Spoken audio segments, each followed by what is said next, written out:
In the dead of night, when the truth calls, one voice rises.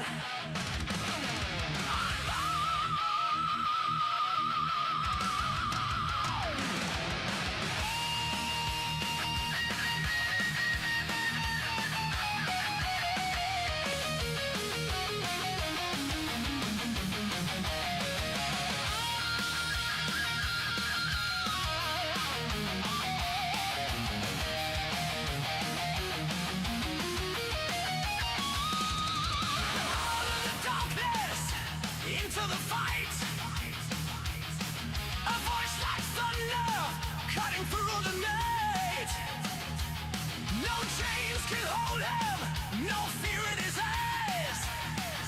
Jey Morales rising under blood-red skies. From twisted thoughts and secrets untold, he walks the edge where the brave and the bold speak of the stars, the lies and the dreams, chasing the lightning in a world torn at the seams. Do you feel it rising? The fire in your veins. The truth is calling through the pouring rain. Jey Morales, unbound, breaking the chains that tie you down.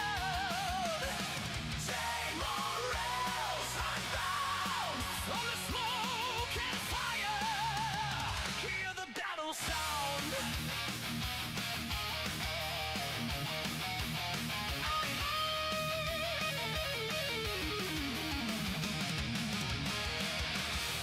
Warriors gather round the flame. Questions like weapons, no two are the same. He rolls with the thunder, he laughs with the storm. Revelations lightning keeps his soul reborn. Between the madness and the peace he seeks, he finds a wisdom that the violence speaks. No script, no limits, just the raw and the real. Every word I have heard it true, forged in steel. Sky is burning, the earth's alive. Can you feel the power? It's time to win. Jey Morales, unbound,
Dead of night.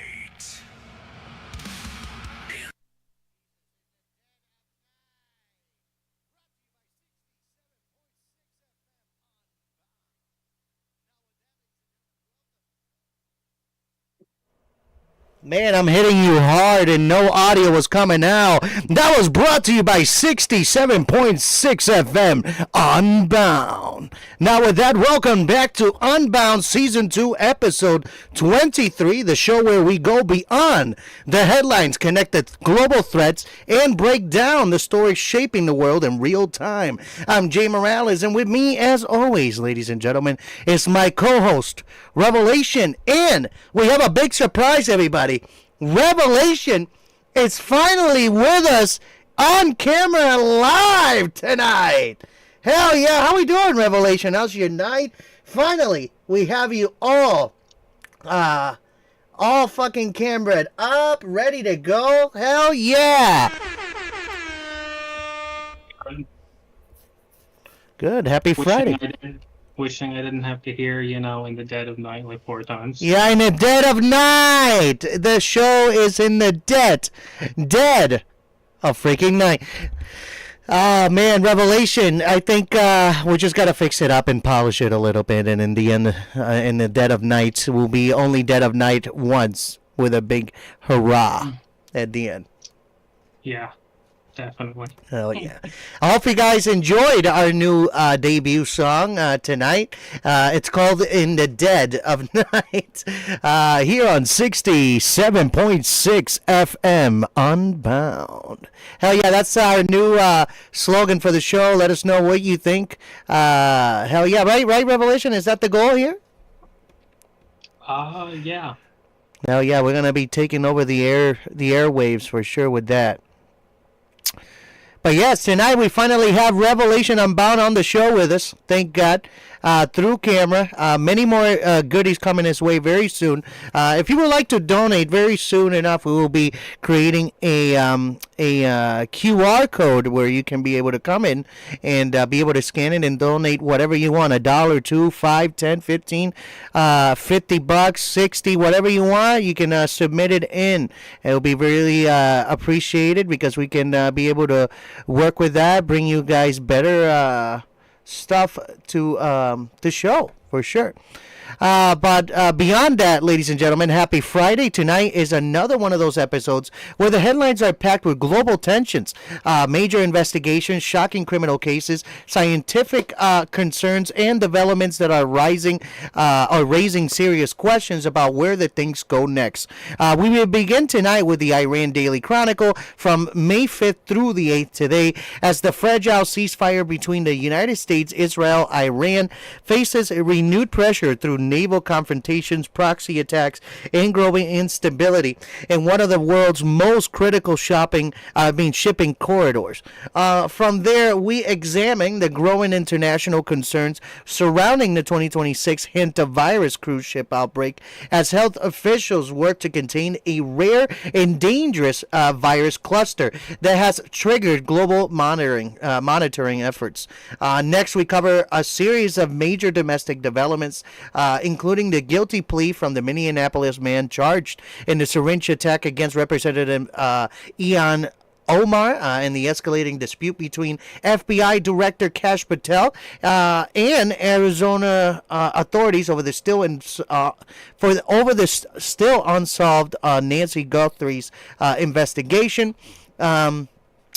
We'll also break down the death sentence handed to the former FedEx driver convicted in the murder of 7-year-old Athena Strand, the arrest of a Secret Service officer in Miami on an incident exposure charges, and a and a disturbing guilty plea from a once revered Christian missionary now sentenced for abuse of multiple boys in Texas. Then we turn to one of tonight's most talked about developments, the historic release of the first major batch of Pentagon UFO files, fueling fresh debate over government transparency, national security, and what these documents may reveal. We also look at a new forecast showing rising odds of a potential super El Nino and what that could mean for extreme weather, global preparedness, and economic disruptions in months ahead.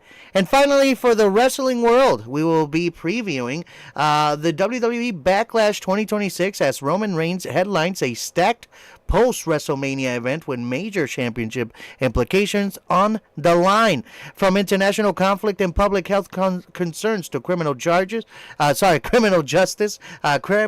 climate threats, unexplained phenomena, and sports entertainment spectacle, tonight's episode captures another week where the world refuses to slow down, and now we break it all down. But here at 67.6 FM Unbound, we bring you one of our already part of our lineup of ads, the Caville Hotel and Tavern, ladies and gentlemen, located down in Kleinfeltersville, Pennsylvania. They're open from Wednesday to Sunday, 4 to 9 Wednesday and Thursday, 4 to 10 Friday, 12 to 10 Saturday, and 12 to 8 Sunday. They're located down at 2647 Heidelberg Avenue, Kleinfeltersville, Pennsylvania. Phone number is 717-949-8413 for any questions and reservations. We also have Atlas Epoxy Floors. They're located down in Milford, Connecticut. Their phone number is 203-496-6386, and their email is brad.kelly at atlasepoxyfloors.com. He does everything from garages, basements, patios, lobbies, countertops, you name it. Whatever you need epoxied, our good friend Bradford Kelly will do it for you. If any questions, again, you want to know if he can travel outside of Connecticut, contact him at 203-496-6386 or visit his website at www.atlasepoxyfloors.com, and you can also email him again at brad.kelly at atlasepoxyfloors.com. Who else we got in the line here? Velocity Modern Classics, located down at 15 East Quintet Road in Cantonment, Florida. 32533 is the zip code. You can also visit their velocityrestorations.com website for more details. Their phone number for any other questions is 850-466-1810, and they're open from Monday to Friday, 8 a.m. to 6 p.m. Velocity. No one does it better.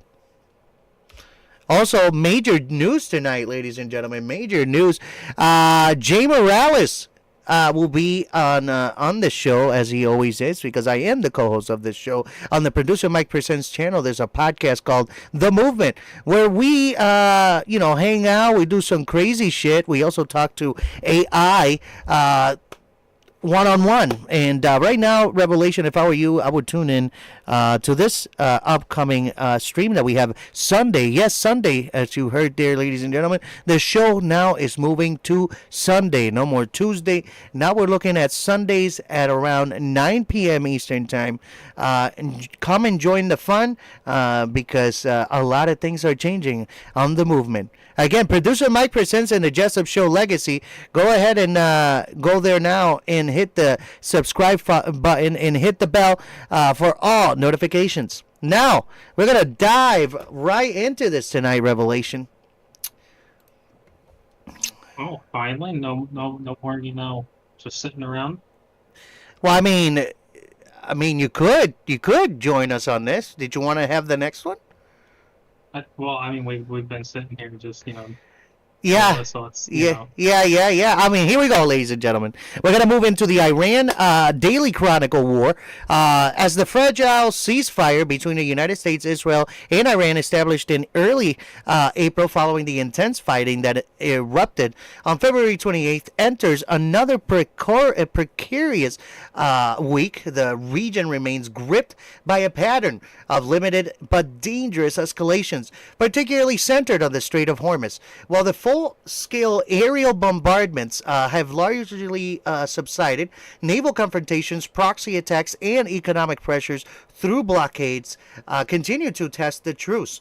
Diplomatic channels, including mediations efforts involving Pakistan, shows signs of activity, yet military incidents and accusations of violations from all sides underscores how easily the current calm could unravel. The period from May 5th to May May 8th highlighted ongoing challenges in the Gulf, with Iran asserting greater control over shipping lanes, the United States enforcing its blockade on Iranian ports, and proxy tensions flaring along the Israel-Lebanon border. Global shipping remains heavily disrupted, with reports indicating around 1,600 vessels stranded on rerouted, contributing to elevated oil prices and supply chain concerns worldwide. A major development was the short-lived launch and subsequent pause of Project Freedom, the U.S. initiative announced by President Donald Trump to escort commercial vessels through the Strait of Hormuz and restore freedom of navigation. Launched around May 4th, the operation aimed to counter Iranian efforts to restrict shipping and support stranded ships amid the dual blockade. U.S. forces reported sinking several Iranian small boats and intercepting missiles and drones during initial transits. Only a small number of vessels, primarily 2 U.S.-flagged merchant ships, successfully passed under this protection in the operation's brief window. By May 5th, Trump announced a pause in Project Freedom, citing great progress towards a potential comprehensive agreement with Iran. Progress reportedly aided by Pakistani mediation and requests from other nations. The broader U.S. blockade of Iranian ports remained firmly in place, however, redirecting dozens of commercial vessels and disabling others attempting to breach it. U.S. officials described the pause as temporary to allow diplomatic efforts to advance, while maintaining that the ceasefire itself was holding despite these incidents. Tensions in Strait escalated further on May 7th. U.S. Central Command reported that 3 Navy destroyers came under unprovoked attack from Iranian missiles, drones, and small boats while transiting the area. American forces intercepted the threats and responded with self-defense strikes targeting Iranian military sites near Bandar Abbas and Qasem Island. Iranian state media released footage claiming successful missile launches against U.S. vessels and accused Washington of striking civilian areas and violating in truce. President Trump downplayed the exchange as a minor trifle or love tap, insisting the ceasefire remained intact as Iran reviewed the latest U.S. peace proposal.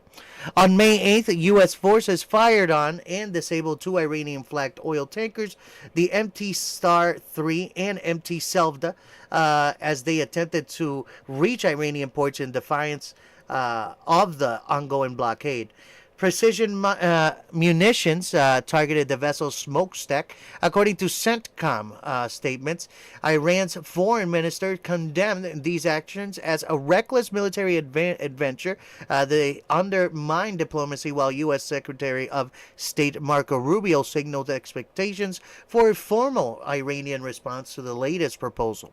Shipping data firms also noted Iran's establishment of a new Persian Gulf Strait Authority to vet vessels, collect tolls in Iranian riles, in other words, and formalize its influence over transit, moves as a direct challenge to U.S. international norms. Iran has faced practical constraints from the blockade, including storage limitations that reportedly forced cuts in oil production.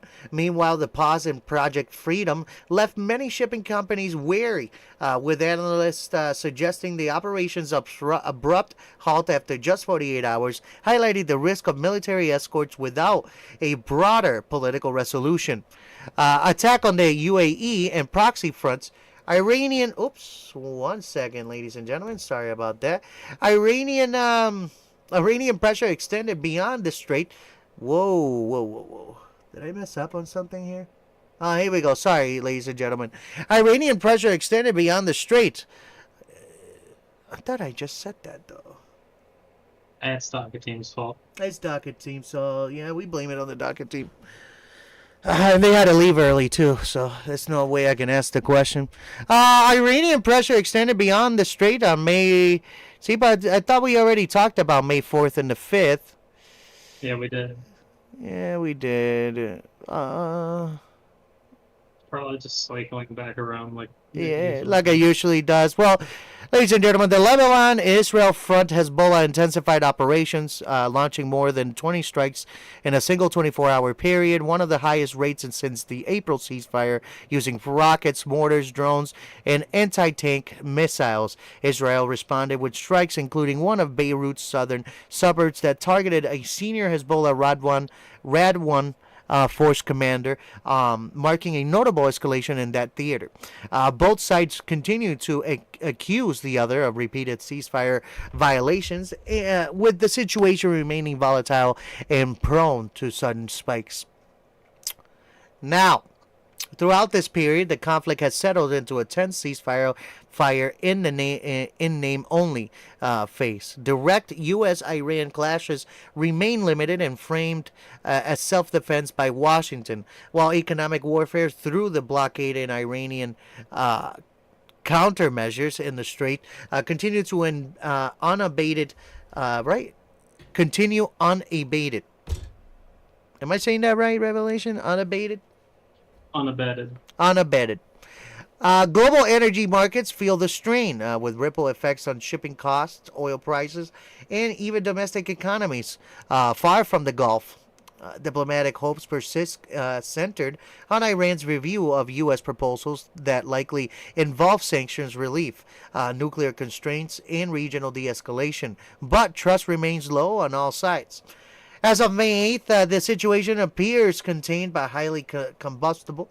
U.S. officials emphasized the blockade's effectiveness and their readiness to respond forcefully, while Iran's project defines and control over its strategic waters. The coming days could prove decisive, depending on Tehran's formal response to the latest proposals and whether further naval incidents push the region back towards wider confrontation. Now, as always, ladies and gentlemen, our ending discussion questions. Always make sure to come by and leave your point of view. We're here for it. With Project Freedom pause after such a brief and limited run, does this reflect smart diplomacy to prioritize a deal, or does it signal weakness that could embolden Iran to harden its position on the Strait of Hormuz and its nuclear ambitions? Number two, how sustainable is the current U.S. blockade strategy in the long term? Could it successfully pressure Iran into concessions, or might it drive Tehran closer to China, accelerate the dollarization in oil trade, and create the lasting disruptions in global energy markets?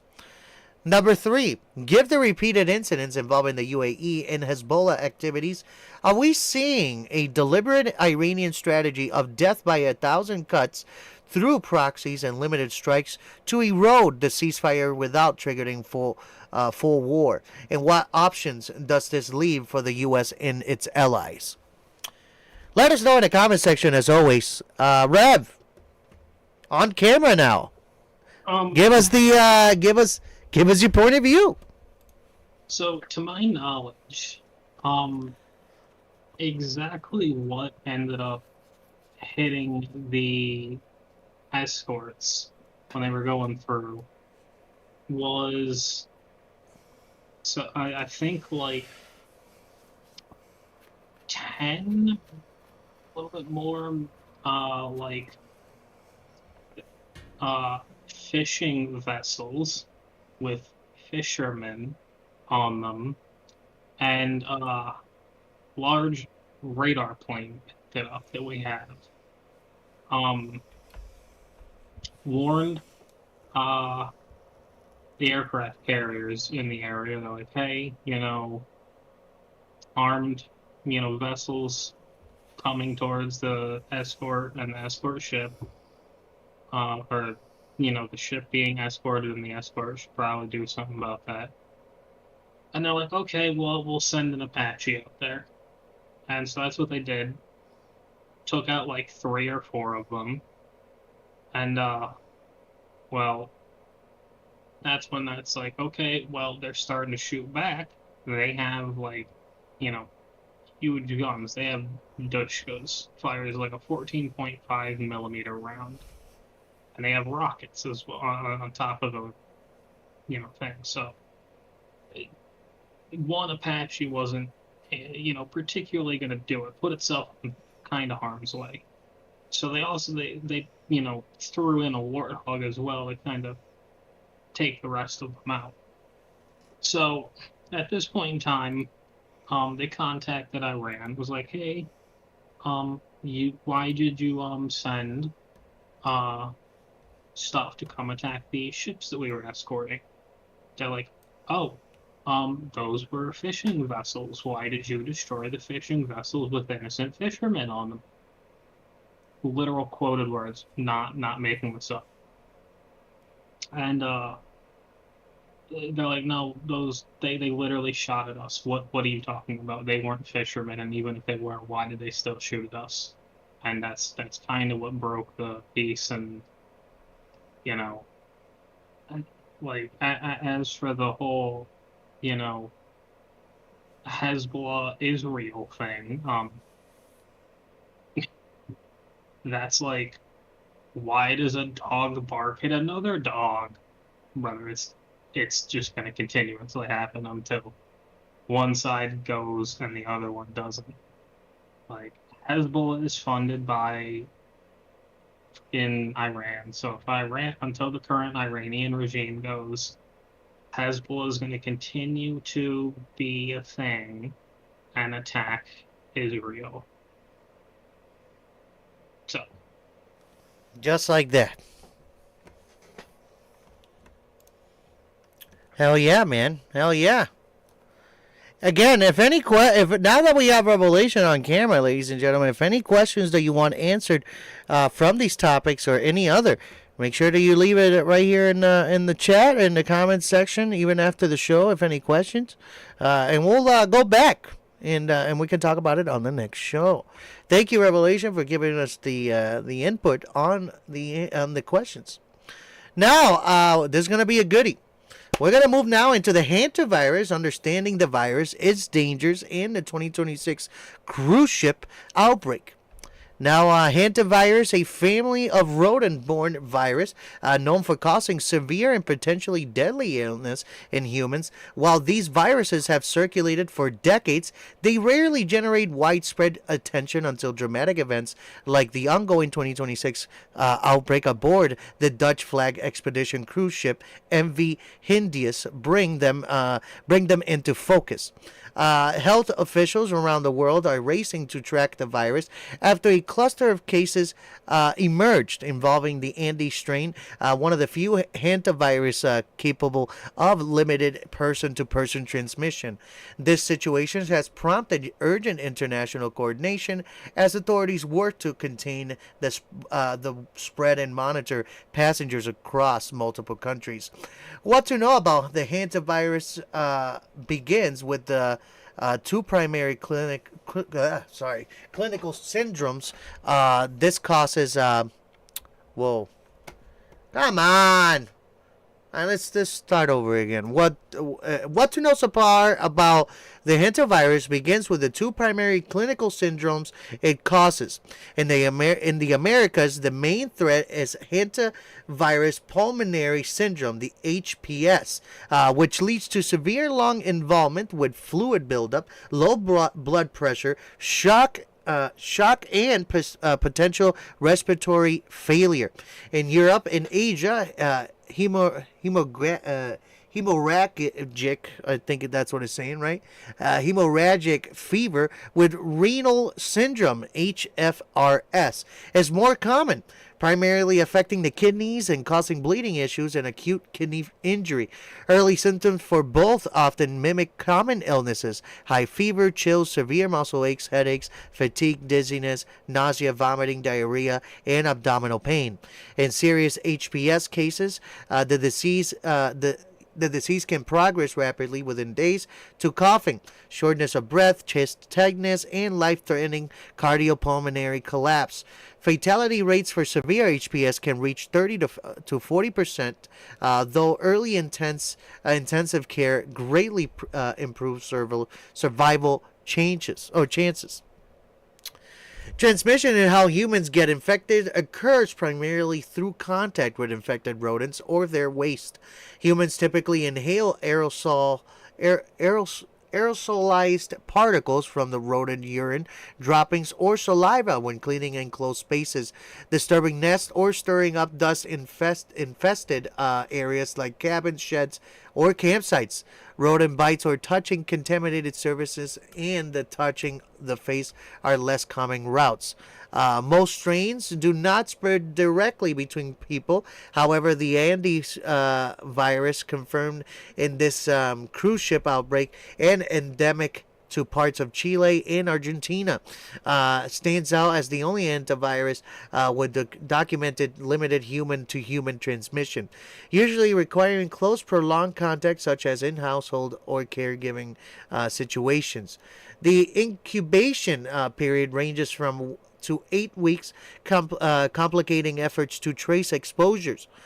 Treatment, prevention, and outlook remained challenging because there is no specific antiviral drug or widely approved vaccine for hantavirus infections.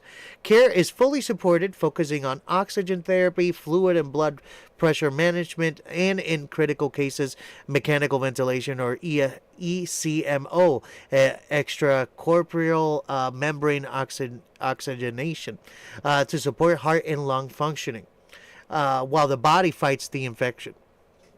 Now, I'm sorry if I'm butchering this. Ribavirin has been tried in some cases, but shows limited effectiveness against HPS prevention. Is the strongest defense. Avoid rodent contact, seal buildings, use masks and gloves with proper wet cleaning methods when dealing with potential contamination, and maintaining vigilance in rodent-prone areas. While most infections stay rare and tied to local rodent populations, events like this cruise ship cluster highlight how travel can amplify risk. The overall outlook for the general public remains low risk, but severe cases demand rapid medical intervention. How the outbreak unfolded traces back to the MV Hindias, an ice-strengthened expedition vessel operated by Ocean-Wide Expeditions. The ship departed Ushuaia, Argentina, in early April 2026, around March 20th to April 1st, with 147 passengers and crew from more than 20 countries. Its itinerary included Antarctica, the Falkland Islands, South Georgia, and other remote South Atlantic stops before heading towards Cape Verde. Investigators believe the virus was introduced by a Dutch couple who had engaged in bird watching and activities in rodent-prone areas of Argentina, Uruguay, and Chile. The index case 70-year-old Dutch man developed fever, headache, abdominal pain, and diarrhea around early to mid-April and died aboard the ship. His 69-year-old partner also succumbed, and a German national became the third fatality. By early May, additional cases surfaced. As of May 8th today, authorities have reported around 8 total cases linked to the ship. 5 laboratory confirmed Andes virus infections, and 3 suspected. Patients have been evacuated for treatment in countries including the Netherlands, South Africa, where 1 remains in intensive care, Germany, Switzerland, and others. Some passengers who disembarked early tested positive or are under monitoring after returning home. The ship anchored off Praia, Cape Verde, after facing port denials with medical evacuations conducted under strict protocols. It has since been cleared to sail towards Tenerife in the Canary Islands. They're still going there. Okay. Revelation. Reverse fucking bubonic plague transport up in this shit. Why not?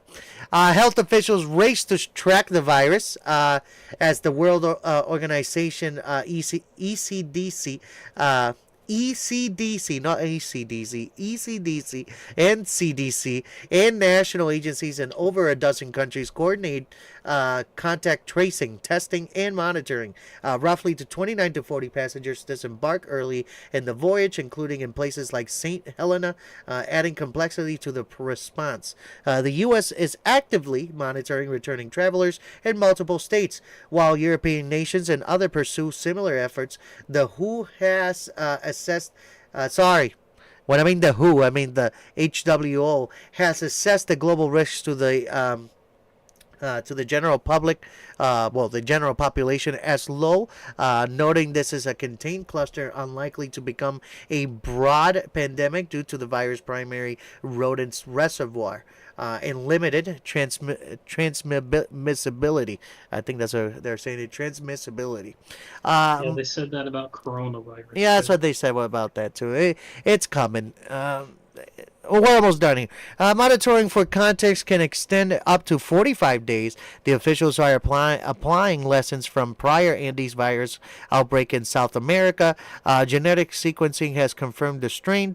And no rodents have been found on the ship itself, pointing to initial introduction followed by possible limited person-to-person spread in confined quarters.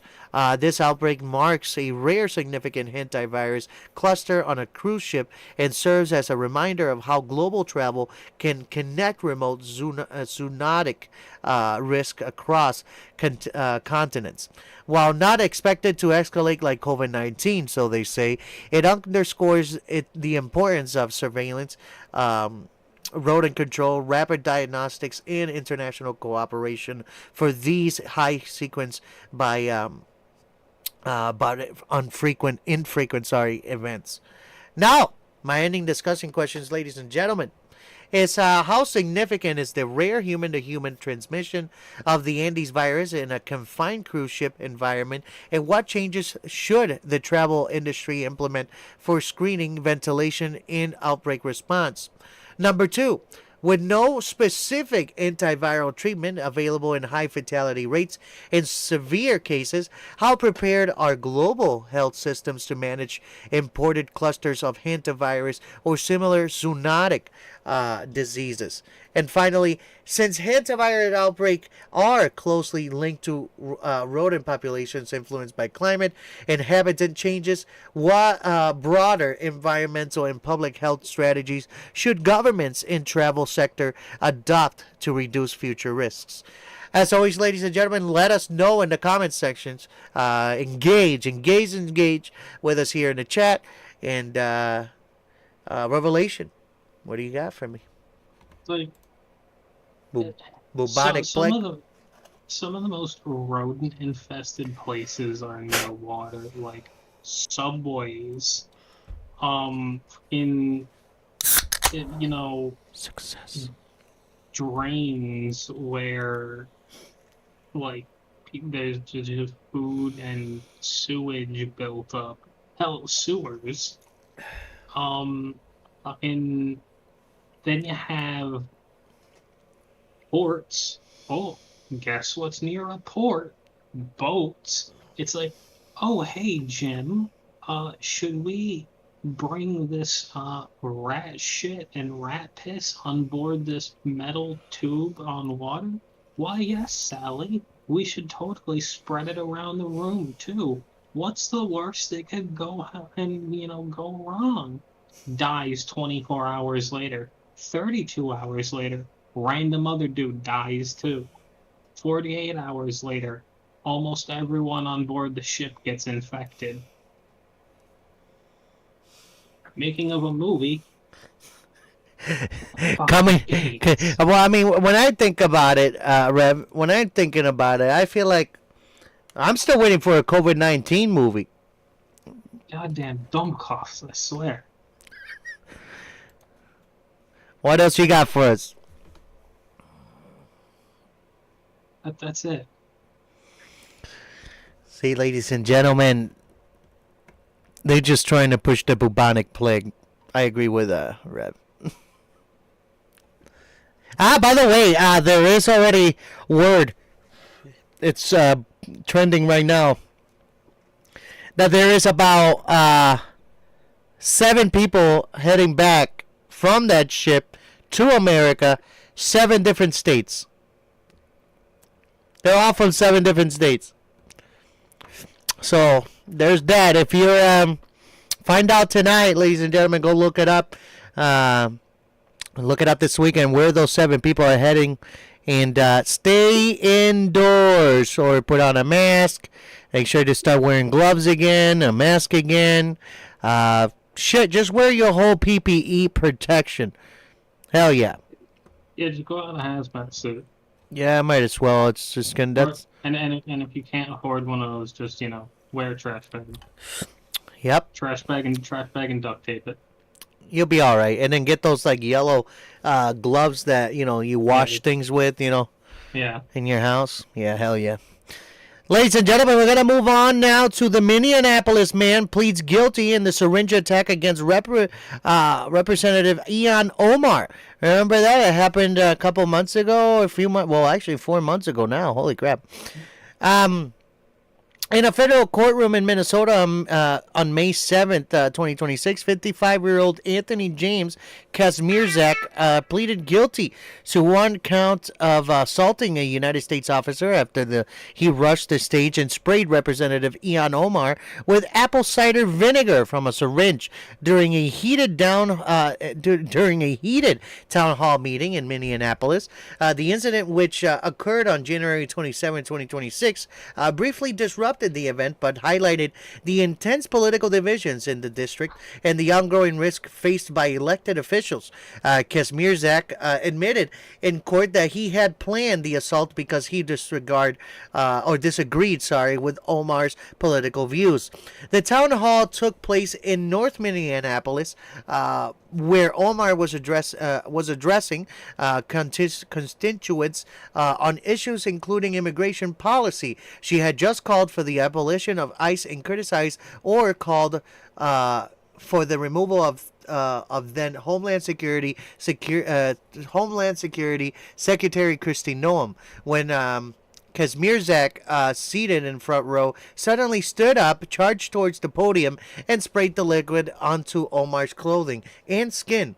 As he did so, he shouted phrases such as, "You're splitting Minnesotans apart," and made comments about Noam not resigning. Security quickly tackled and subdued him, and then and the event was temporarily paused. Omar was not physically injured. She returned to the podium shortly afterwards and continued her remarks, later stating she would not be intimidated.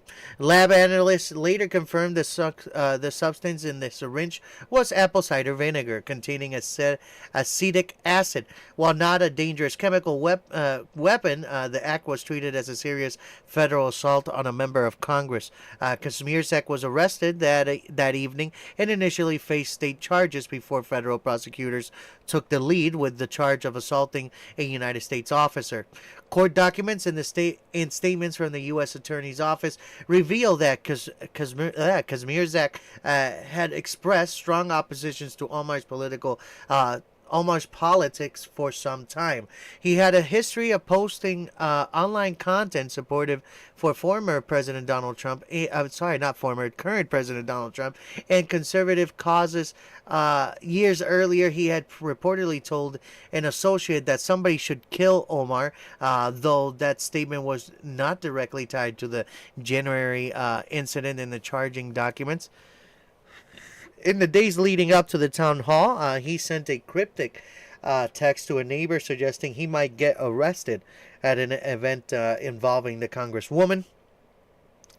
Kazmierzak has prior criminal record that includes convictions for driving intoxicated in 2009 and 2010, a felony auto theft in 1989, and various traffic violations. At the time of the plea, he had already spent approximately 3 months in custody.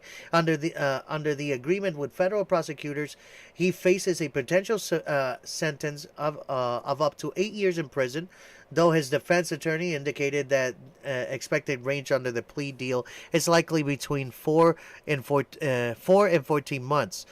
With credit for time already served, sentencing has not yet been scheduled. The case drew national attention as another example of threats and violence directed at members of Congress. Omar responded in the aftermath by linking the attack to broader hateful rhetoric in the political environment, with emphasizing her resolve to continue public service.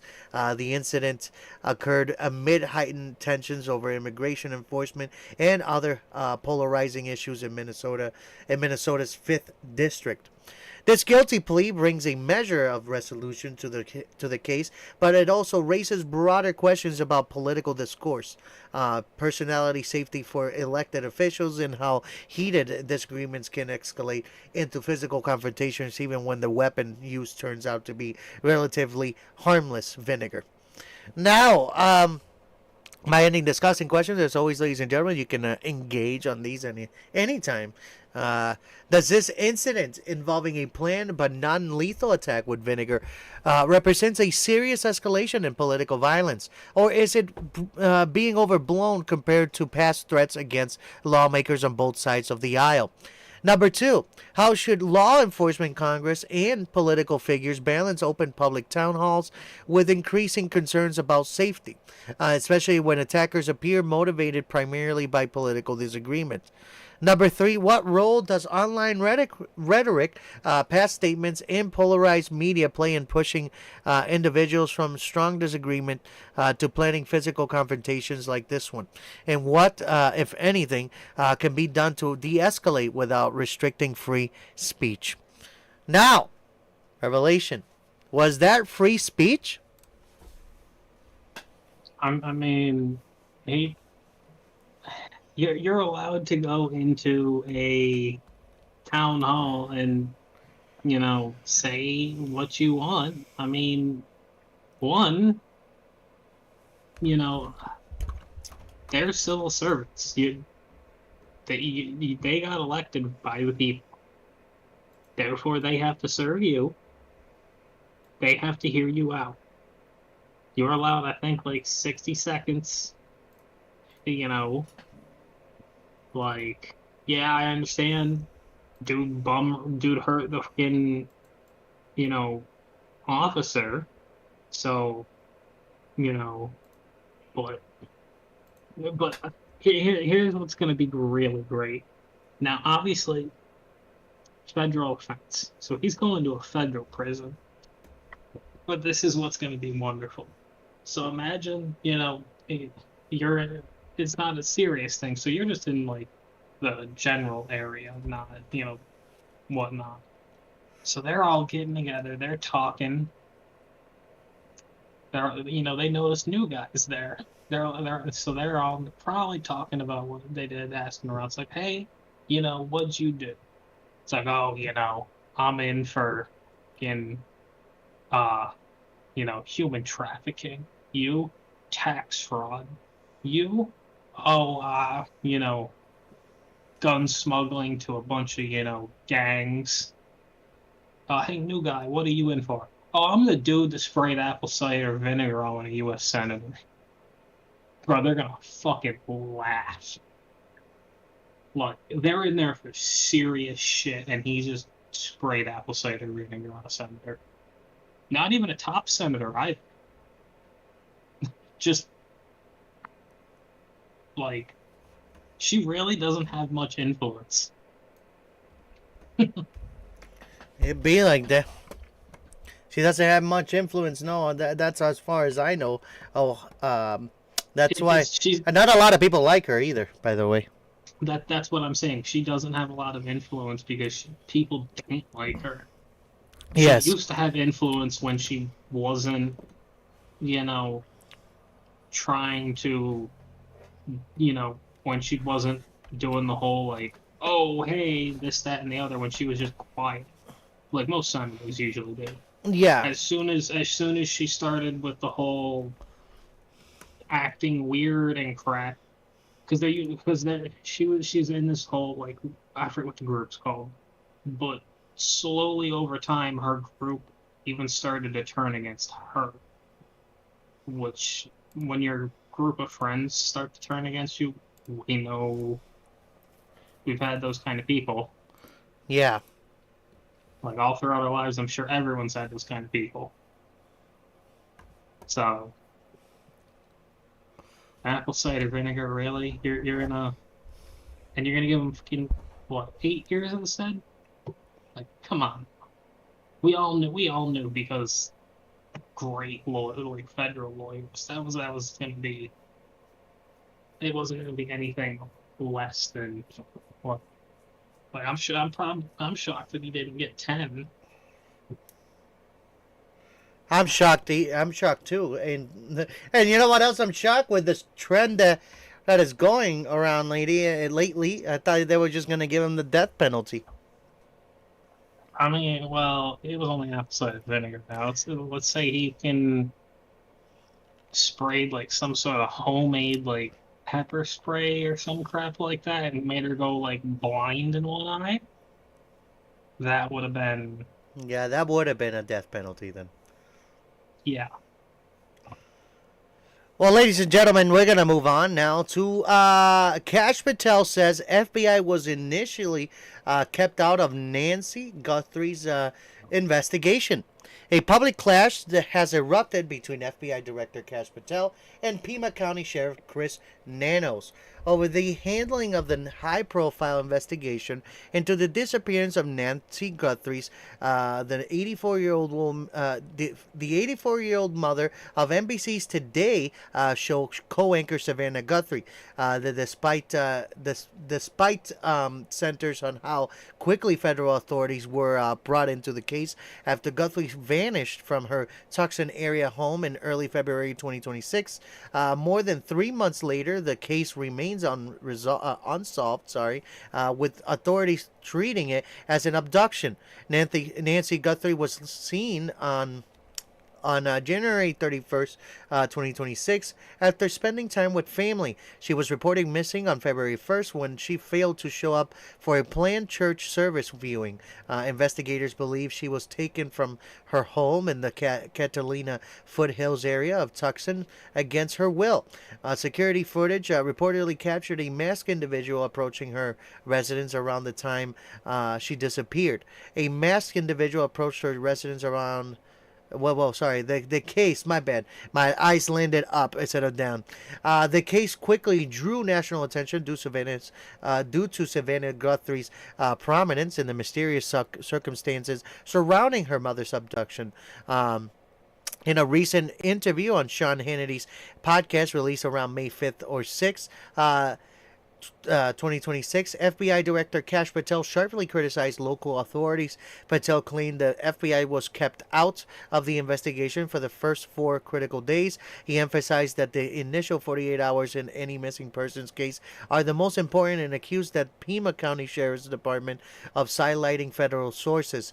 Patel stated that once the FBI was allowed in, agents helped secure key security camera footage that provided the first significant break in the case. He also expressed frustration over the handling of DNA evidence collected from the home, noting that the sheriff's office sent samples,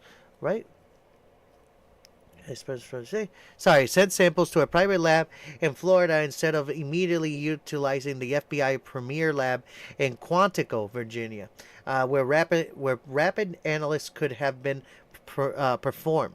Patel described the FBI standard approach as offering immediate assistance. Hey, we're here to help. What do you need? What can we do? He suggested that early delays may have cost valuable time in what he views as a winnable case with stronger federal involvement from the start. Pima County Sheriff Chris Nanos pushed back strongly against these claims. In an official statement, the Sheriff's Office asserted that there was no delay in coordination. They said the FBI was promptly notified by both the department and Guthrie's family on the night of Nancy's Guthrie's was reported missing. A member of an FBI task force was reportedly on scene shortly after, and the sheriff's department held a joint news conference with the FBI just 2 days later. Sheriff Nanos emphasized his team's commitment to working and collaborating with federal partners and rejected any notion that they tried to exclude the bureau. The public back and forth has highlighted ongoing tensions between local and federal law enforcement in this case. Critics of the sheriff's office have raised broader questions about the pace of the investigation, evidence processing, and leadership decisions. Meanwhile, a reward of up to $1.2 million remains in place for an information leading to Nancy Guthrie's recovery, and the FBI continues to analyze DNA and other evidence. As the search enters its fourth month with no arrest or confirmed location of Nancy Guthrie, this dispute adds another layer of scrutiny to an already emotional and widely followed case. Savannah Guthrie and her family have made public appeals for information while expressing gratitude for ongoing efforts from law enforcement at all levels. Now, my ending discussing questions, ladies and gentlemen. As always, please interact here with us. In a high-profile missing persons or abduction cases like Nancy Guthrie's, how important is immediate FBI involvement versus allowing local agencies to lead initially, and did the reported 4-day delay generally hinder the investigation?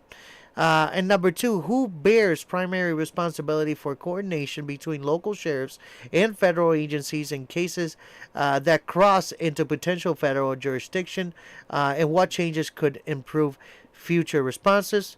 Number three, how does public criticism from high-level officials like Kash Patel affect ongoing investigations, public trust, and morale of local enforcement working the case? Let us know in the comment section, as always, ladies and gentlemen. Rev, what do you think about this? So, get this. So, you remember how what you were telling me was that there was only one FBI agent present there? Uh-huh. So, he even went on ABC News and said there was a whole-ass FBI task force and notified them immediately and that they were on the scene. Yeah. And they were only that Patel noted that the FBI was only able to obtain crucial Ring doorbell camera footage through Google themselves after becoming involved. Yeah. So it's all facade. Yeah, they only got it through Google after they were, actually allowed to become involved. Like, that whole entire, sheriff's office was like, yes, we want to look like the good guys here and, do something. So either, one, they wanted the money for finding her, or two, they did it. Or three, both. My money's on the last one. Actually, correction, no, I didn't say anything.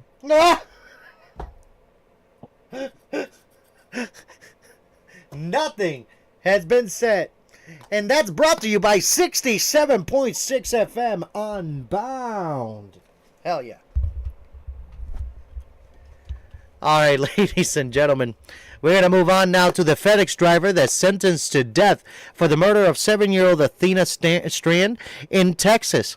In a heartbreaking conclusion to one of the most disturbing cases in North Texas, former FedEx driver Tanner Lynn Horner was sentenced to death on May 5th, 2026, for the kidnapping and murder of a 7-year-old Athena Strand. Horner, 34 or 35 years old, had pleaded guilty to capital murder and aggravated kidnapping. Just weeks earlier, on on April 7th, 2026. As his trial was about to begin in Tarrant County, the guilty plea immediately shifted the proceedings into the punishment phase, where a jury ultimately decided that he should receive the death penalty by lethal injection by lethal injection after hearing weeks of emotional and graphic testimony. The crime occurred on November 30th, 2022, in the rural town of Paradise in Wise County, about 40 miles northwest of Fort Worth. Horner was delivering Christmas packages, including a Barbie dolls, to Athena's father's home when the unimaginable happened.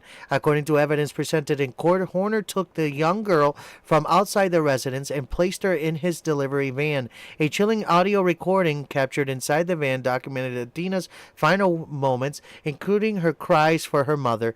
Prosecutors played portions of this hour-long recording for the jury, describing it as devastating evidence of the horror she endured.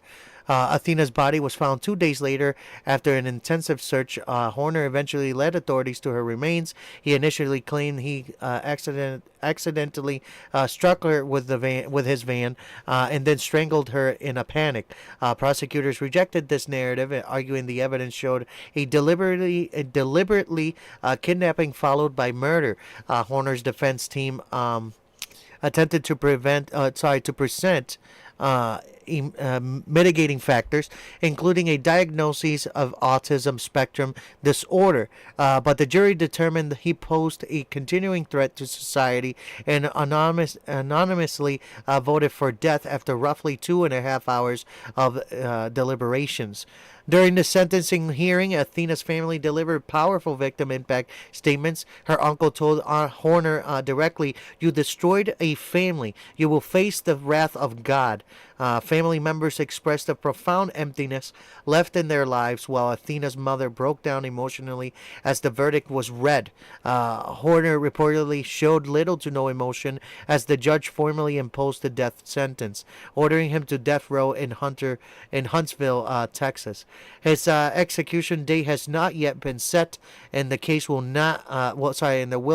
And the case will now enter what could be years of automatic appeals.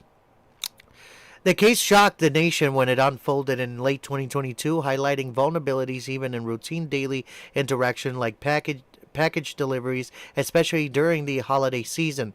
FedEx cooperated with investigators and condemned the actions of its former contractor. The trial featured extensive evidence, including security footage, forensic details, and testimony that painted a complete picture of the events leading to Athena's tragic death. This death sentence brings a measure of legal closure for Athena's family and the community. Though it cannot restore what was taken from them, the case stands as a grim reminder of the profound impact of violent crime on families and the justice system response to the most vulnerable victims. Now, my ending discussion questions on this powerful case that we've been keeping an eye on.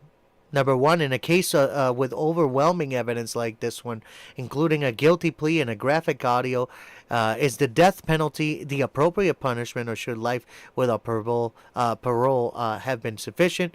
You know what? We don't even need to answer that. That shouldn't even be a question. Yes, this deserves a death penalty. And I know Revelation agrees with that. Number two, how the chilling pieces of evidence like the audio recording from the van affect jurors in capital cases, and should such recordings always be admissible in penalty phase? Number three, what broader lessons should delivery companies, parents, and communities take from this tragedy to better protect children during everyday interactions like package deliveries? Let us know in the comment section. As always, ladies and gentlemen, Revelation. This fucker deserves it all, am I right? Yeah.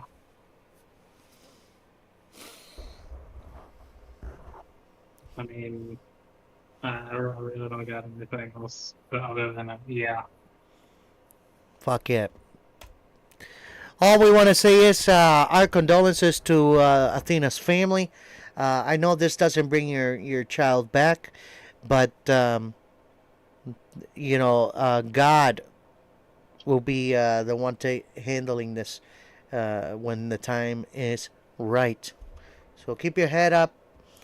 Sending all our love and support to Athena's family.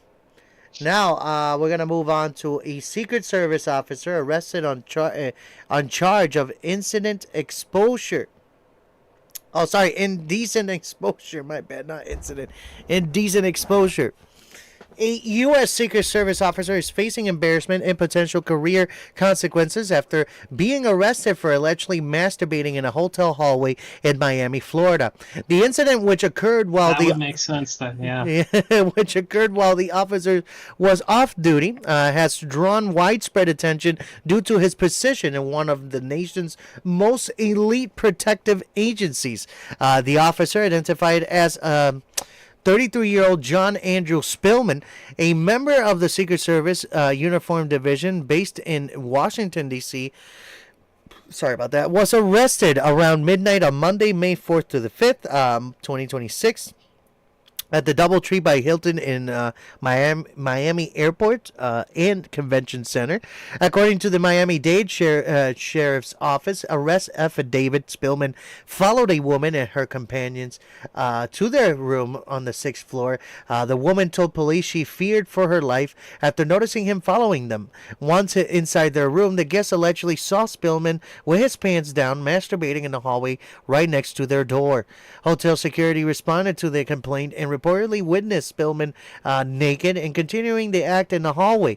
When Miami-Dade deputies arrived, they found him in the same state. He was arrested without incident and charged with indecent exposure. Spillman was booked into the Turner Guilford Night Correctional Center and later released on $1,000 bond. He has since bonded out of jail. At the time of the incident, Spillman had just completed a security screening detail in South Florida related to an event attended by President Donald Trump at Trump National Doral over the weekend. Authorities confirmed he was off duty when the alleged behavior occurred. The Secret Service responded swiftly to the arrest. Richard McCauley, chief of the Secret Service Uniformed Division, stated that Spillman has been placed on administrative leave pending the outcome of the investigation. The agency emphasized that it takes such matters seriously and is cooperating with local authorities. This case has sparked conversations about personal conduct standards for law enforcement and protective personnel, especially those entrusted with the highest level of national security responsibility. While indecent exposure is typically a misdemeanor, the incident raises questions about judgment, professionalism, and the potential impact on reputation of the Secret Service as a whole. As of now, Spillman has not made public statements, and the legal proceedings are ongoing. Now, ending discussing questions on this short topic. Should an off-duty incident like this result in termination from the Secret Service, or is it administrative leave and potential counseling sufficient, given to that no physical harm occurred? Number two, how concerning is it when members of elite protective agencies like the Secret Service exhibit such public lapses in judgment? Does this reflect deeper issues with screening stress or personal accountability? And then number three, in an era where every public servant's behavior can go viral, where do we draw the line between private personal failings and professional consequences, especially for roles that demand the highest standards of conduct? Let us know in the comment section, ladies and gentlemen. And what do you think about this situation, Rem? Give us your input.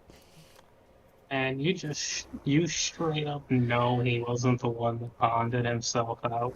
You know it was the dude that did that whole interview.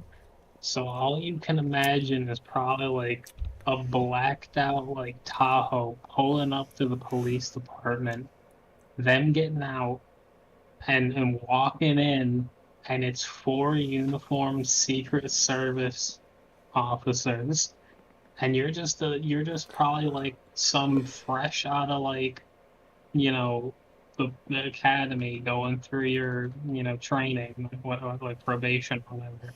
You're behind the desk, you know, just thinking, oh, probably somebody's gonna come in and, you know, ask for somebody. All of a sudden, boom, they come in, you know, immediately ask for to see like some high ranking officer or whatever, and you're like, uh, what the fuck is going on here? Ha! Dude, that like that's gotta be just, and I mean they obviously like the cops obviously knew it was him, because even like, because when you like they arrested him, so it's like, okay, well, they obviously asked him, okay, well, are you staying in one of these rooms? He probably had to say, like, obviously he had to say, yeah. He pointed to the one. It's like, okay, well, we're arresting you. We have probable cause. They went in to go look in the room, went to go look for his fucking, you know, wallet or whatever. Opened his wallet to find his ID. Obviously found his regular ID. And oops, what else did they find? His Secret Service badge. And who? And that's how they knew to call his captain. Yep. Oopsie daisy. Yeah, that he screwed up. I mean, even if you're off service, you have to keep identification on you. Cops, firefighters, everything. Like, cops have to keep their badge on them. Like, I mean, it's a known thing. Hell, they have to keep a gun on them. Like, it's like, why do you think, you know, so like it'll be either in their boot or in their like belt or some shit like that. It's their off-duty weapon, because you can't take your service, you know, weapon home with, because it's not your property. Correct. So he had his, obviously had his, like I said, I had his identification in his wallet, you know, because you take the badge out, put it on you when you're on duty. When you're not on duty, put your badge in the wallet. So that's how they found out. Oops. Yeah, pretty much. They're like, oh, this guy's a Secret Service guy. It doesn't matter at that point. Homie's getting hauled off. Yeah. And then they obviously thought, oh well, hey, there's Secret Service in town. Call them up and be like, hey, we just arrested a Secret Service member for indecent exposure. We're wondering if he's one of your guys or if he's just impersonating. Could you come down here? They're probably like, oh well, what's his name? They read off his name, and the captain's probably like, how much? Dude was probably pissed. I bet.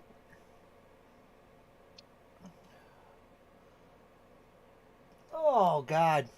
Well, let us know in the comment sections, letting us know about what you think about the situation, about the Secret Service agent, ladies and gentlemen. But right now, we're going to move now to the Pentagon's UFO files, historic release under the Trump administration.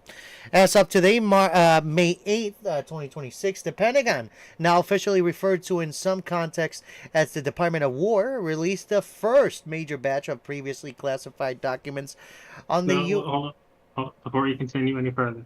The Pentagon is the building. The Department of, which contains many different things.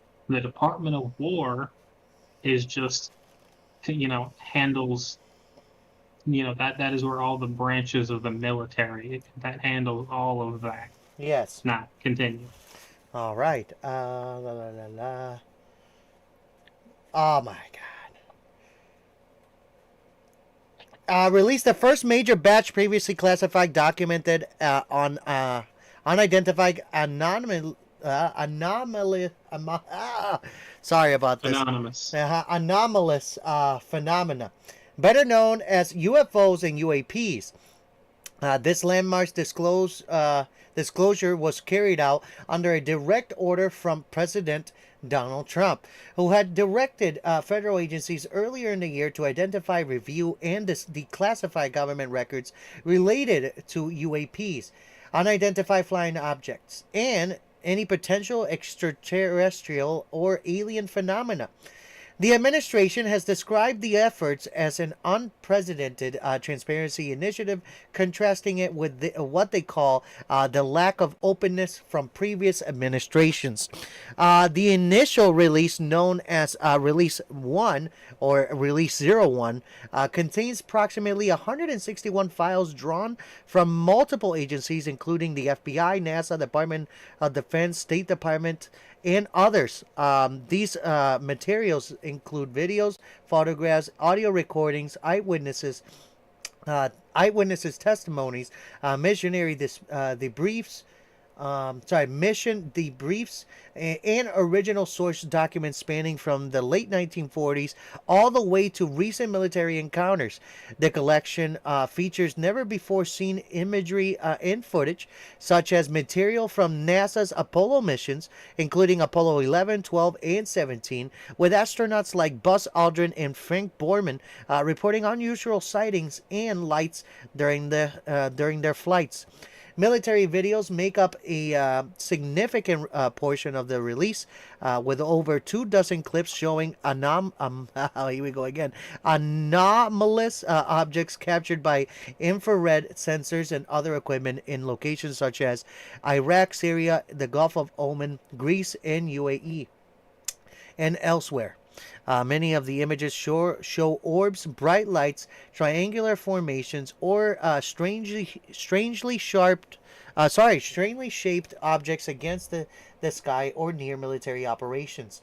Some files include decades-old FBI documents, State Department cables, and transcripts of pilot and astronaut reports.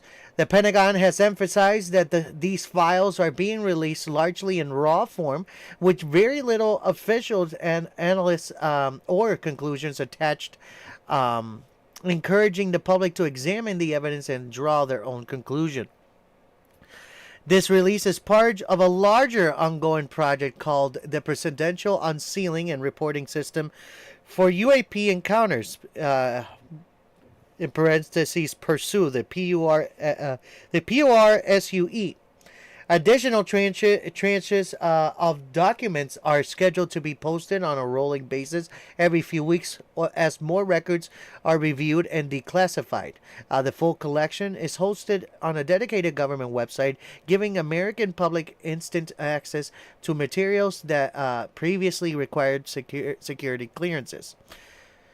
The move has generated a wide range of reactions. UFO disclosures advocates have welcomed it as a long overdue step towards openness. At the same time, skepticism in former officials from the Pentagon, All Domain Anomaly Resolution Office, the AARO, note that while many cases remain unexplained, the files released so far do not contain confirmed evidence of extraterrestrial technology or recovered alien craft. President Trump himself posted on Truth Social, encouraging people to review documents and decide for themselves. What the hell is going on now? He quoted.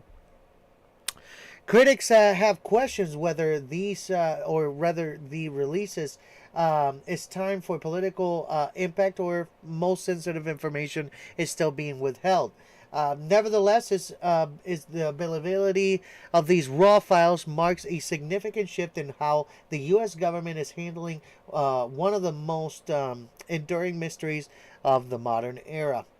You can check out the full first release of documents here on this website called https I'm so bad with the double. Anyway, it's the website is T12dev.com/DEV/RDKTD/UAP.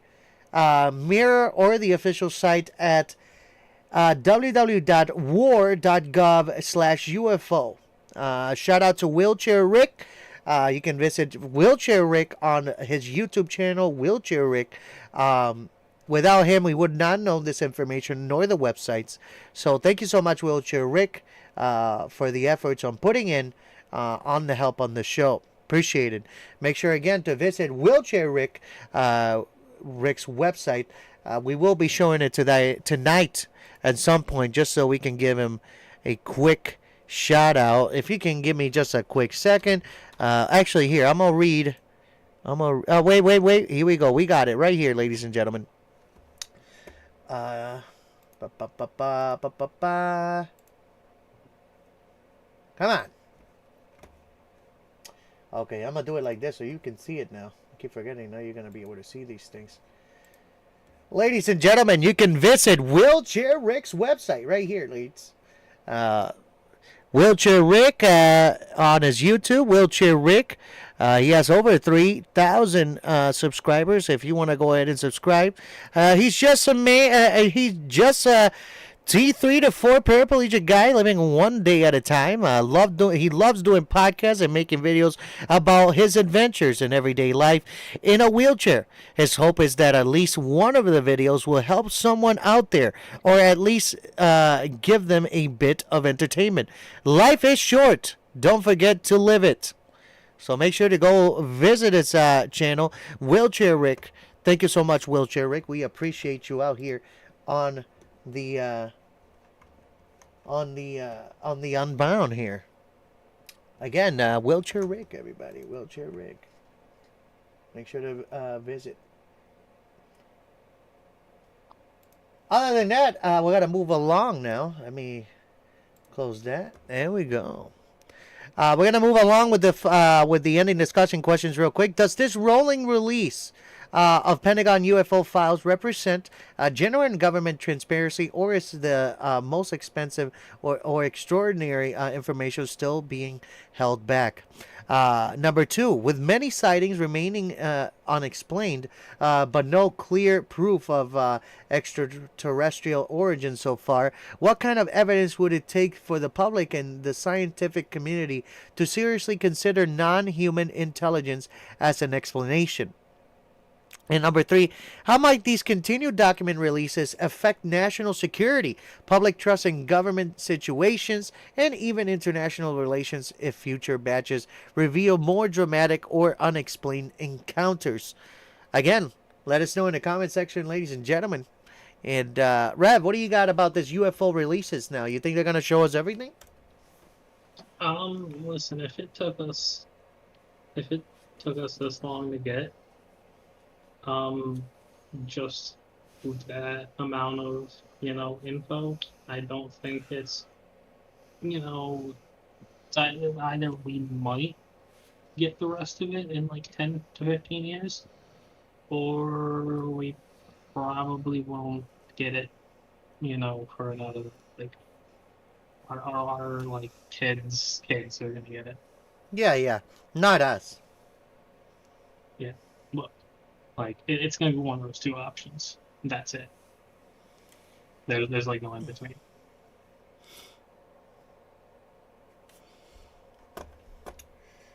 Anything else on the matter? Nope. All right, now we're going to move into, right? Yeah. Now we're going to move into Super El Nino, odd surge raising global extreme weather concerns.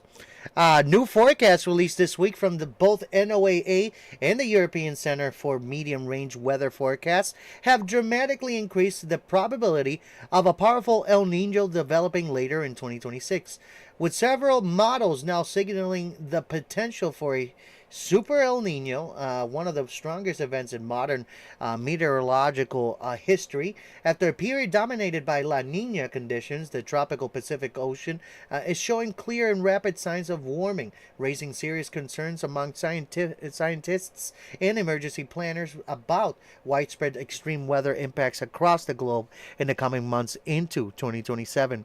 A Super El Nino occurs when sea surface temperatures in the critical Nino 3.4 region of the Pacific rise at least 2.0 degrees Celsius above average, with some current projections suggesting anomalies could reach as high as 2.5 to 3.0 degrees or more. This level of intensity would place the event among the most extreme ever recorded, comparable to the devastating Super El Nino of 1982 and 83, 1997 through 98, and 2015 to 2016. Multiple advanced climate models, including assemble runs from the ECMWF and the NOAA own system, now show high confidence in the formation of strong El Nino conditions, with aggressive warming patterns already visible in subsurface ocean heat content. The developing situation is being driven by persistent warm water building beneath the surface and recent westerly winds bursts that are helping shift that heat eastward across the equatorial Pacific. While spring forecasts still carry some uncertainty, the growing agreement between major international modeling centers has elevated the outlook from a moderate possibility to a leading scenario. Forecasters note that if current trend continue, a full El Nino is likely to become established by northern hemisphere summer and strengthen significantly through the fall and winter. Should this super El Nino not materialize, it would reshape weather patterns on nearly every continent in many parts of Southeast Asia, Australia, Southern Africa.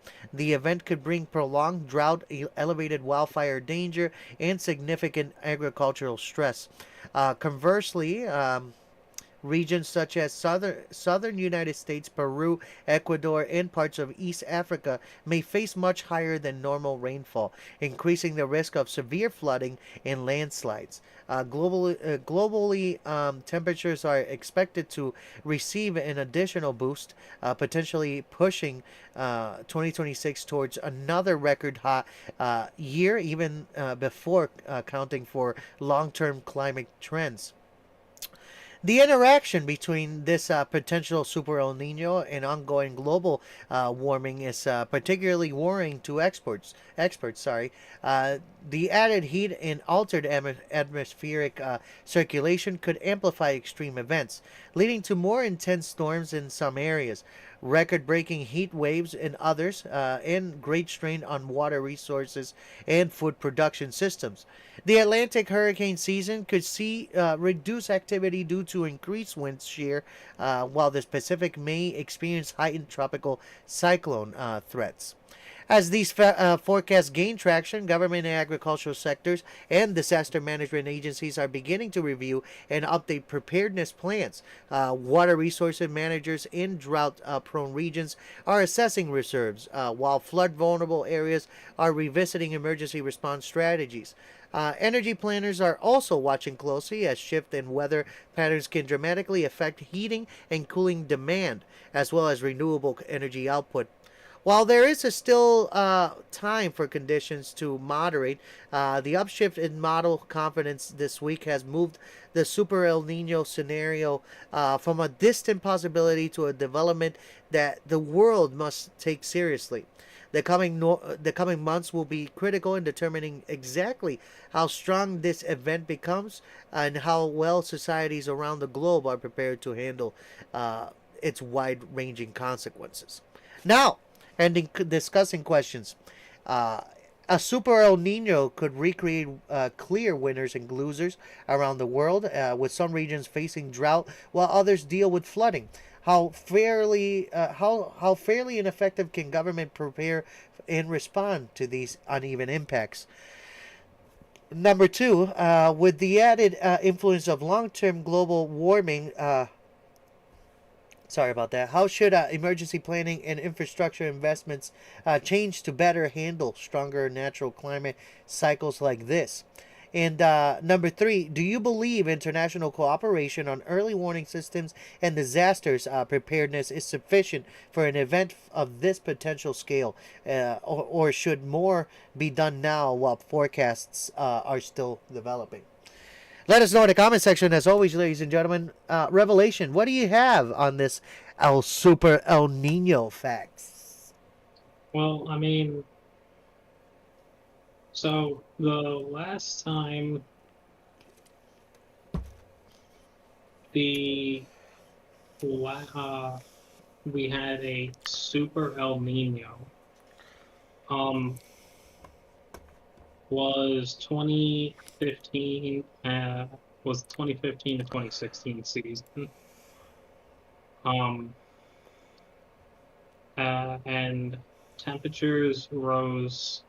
ocean temperatures rose 2 degrees Celsius above average, so significant global impacts.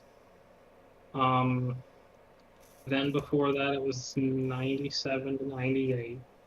And then 82 to 83. So, I mean, they're saying this one could be the strongest in 140 years, but it honestly doesn't look like it's, like this is a very uncommon thing. I mean, it looks to be like it happens every, because it skipped 05 and 06, so it seems to take a lull every 10, in between like a 10-year break.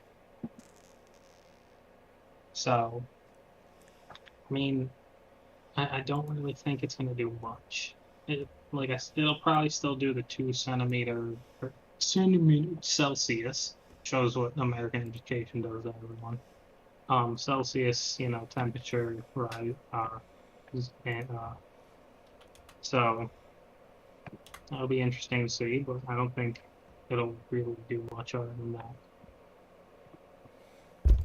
Rough weather, man, coming to you soon. Rough weather coming to you soon. And, though,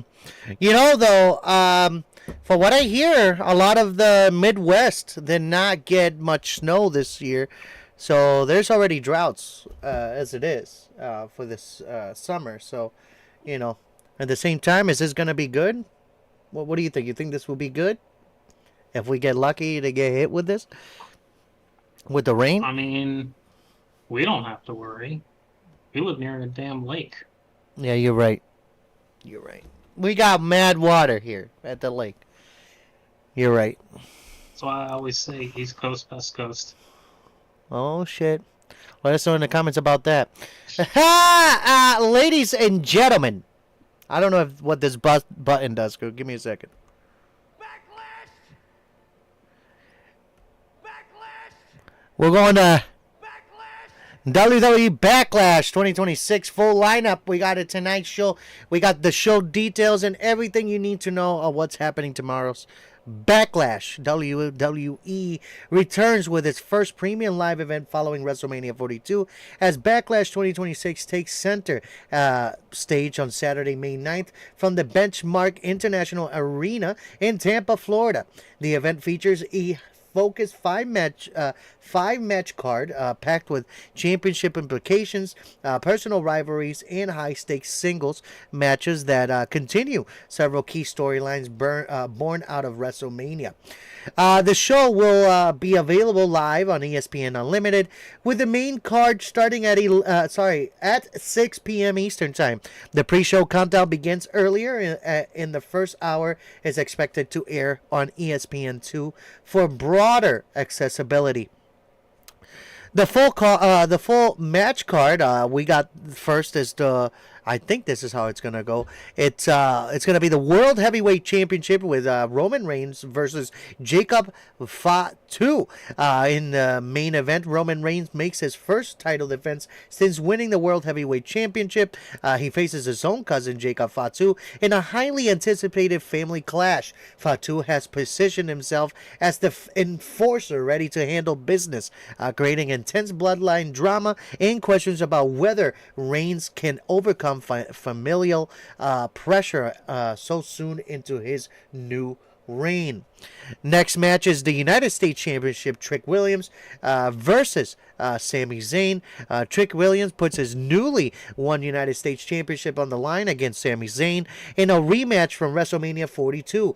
Williams enters the with momentum, and support, including appearances from Lil Yachty, while Zayn looks to reclaim the title and settle lingering issues from the previous encounter. The next match is Seth Rollins versus Braun Breaker with Paul Heyman. This singles match This singles match carries major personal stakes. Once allies in the division, Seth Rollins and Braun Breaker have turned bitter rivals following injuries and betrayal. Rollins is on the revenge tour, while the explosive Breaker, backed by Paul Heyman, aims to solidify his status as a dominant force in WWE. The next match is Io Sky versus Asuka. Two of WWE's most accomplished women's wrestlers finally collide in a long-awaited singles match. Io Sky and Asuka share years of history as both allies and rivals. This bout gives both competitors a chance to make a major statement in the women's division following WrestleMania. The final match is the tag team match, Danhausen and Mystery Partner versus The Miz and Kit Wilson. Danhausen needs a partner to take on the team of The Miz and Kit Wilson. Speculation is running high about who the mystery partner will be, with fans hoping for a bigger surprise return or debut. This match adds a mix of comedy, chaos, and star power to the card. Now, the atmosphere and expectations for Backlash 2026 takes place in an energetic wrestling market of Tampa, promising a loud and passionate crowd. The card is lean but high quality, focusing on delivering strong in-ring action and advancing major storylines rather than overloading with matches. Many analysts see this as a pivotal post-WrestleMania event that sets the direction for the road to SummerSlam. With Roman Reigns headlining in several personal grudges on the line, Backlash offers a mix of championship drama, family tension, and explosive athleticism. Whether it's Reigns continuing his dominance, rising star like Braun Breaker and Trick Williams making statements, or surprise moments in the tag team match, the event is precision to deliver memorable moments. Now, our ending discussing questions before our good friend Revelation takes over on his own topics tonight. Number 1, Roman Reigns faces his cousin Jacob Fatu in the main event for the World Heavyweight Championship. How do you see this family rivalry playing out? And should Reigns lose the title this soon into his reign? Number 2, with several personal rivalries and mystery partners involved, which match on the Backlash card do you think has the highest potential to steal the show? Backlash is the number 3. Backlash. Why is this not coming up? There we go. Backlash is the first major PLE after WrestleMania. How important are these B-level events for building new stars and advancing long-term storylines in today's WWE? Let us know in the comments section, ladies and gentlemen, who you're going for this weekend. Rev, who do you want to win on these title matches? The Io Asuka one is actually the last match. Is it? Is that? Did I say the lineup wrong? You switched the Danhausen Io Asuka. So and that was officially from the WWE website. And since last night's show for for Friday Night SmackDown? Nothing changed? No other matches have been added? Not that I know of. But I definitely do. The fun fact about the Io Asuka one is that feud goes all the way back to when they were in their like Japanese wrestling days. So they've been having a feud all the way back then and have never gotten a chance to properly like fight each other. It's always been like, with another person. Like never one on one. Or if it was a one on one, it was like in a singles match, not at a pay-per-view. Like, so this is the, whole kit and caboodle type deal. Yeah. And I literally want Roman to drop that title right now. Backlash! Otherwise, we're just gonna get a whole another, like, what do you call it? Lève-toi, gros connard. Whoa. That wasn't it. Yeah, what That wasn't the it. hell That wasn't it. yeah, otherwise we're just gonna get, like, more, like, oh, hey, I'm just gonna be, like, 2 weeks here, show up with the World Heavyweight, then just, disappear for, like, 7 weeks.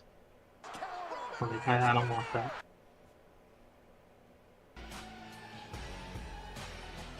Like, that's gonna be an absolutely boring type deal. We'll see what happens. We'll see what happens.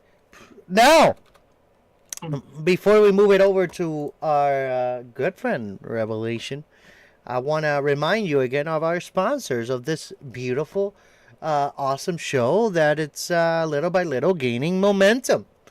Well, shout out to all of you that have been subscribing to the show and taking the moment to watch us in the dead of night here on the 67.6 FM Unbound.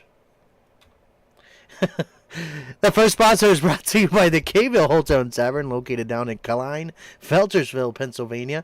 Open from Wednesday to Sunday. They're open from 4 to 9 Wednesday and Thursday, 4 to 10 Friday, 12 to 10 Saturday, and 12 to 8 Sundays, ladies and gentlemen. They're located down at 2647 Heidelberg Avenue, Klein, Feltersville, Pennsylvania, zip code 17039.